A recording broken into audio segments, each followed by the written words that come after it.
Manipur crisis ki matang da nomugi oiba academic discourse sama Manipur University ki court hall da pangthokre. Academic discourse asi Manipur University ki Department of Law, Department of Political Science, Department of Southeast Asian Studies, College Development Council, Manipur University amasong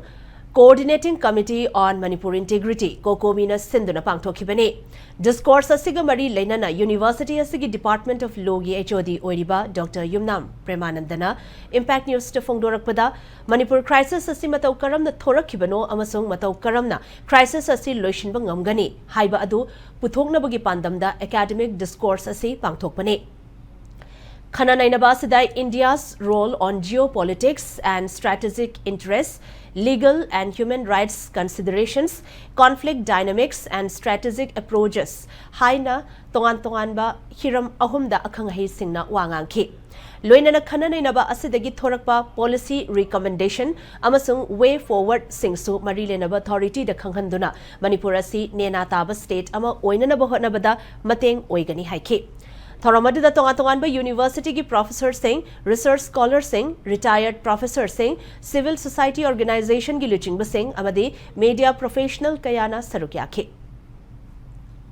Parliament law semadumai Manipur University idea generating institution ne masidagi ni idea generate tawduse akhoi Manipur University hundo sakpa yaroi America gumba adagi England gumba leibak ti university policy maker ne university posini mayam tawduse nahangai de khoi university yaw dam na individual oina khoi TV da kai da mayam atop forum da yaw ga su university oina pullaga tasallaga tawse khoi tawde ba ko adaina khambada masi part backing kanoni moment ni han lobe Manipur crisis matang sida University ki pot ama puthor kadoi ne Manipur University na koi idea si crisis si kamai thori no maram di sini si na hangai do na homo saw do puthok pani handa ki university ni puthor kadoi ni post aina khamada masi yam authentic oy por moi doi sigi post ni UN da sigi post ni ministry da Ministry of Home Affairs da even Prime Minister office tha ba da sigi post ni moi ni low da ba yaro kai no hakanda sigi university tholga post ni low da fa di sigi academic da ki asep pure academic da tholga pot ne sigi research tawra nei naraga si gai di oire tholka doi ne an si gai tawdi phari su tholka doi ne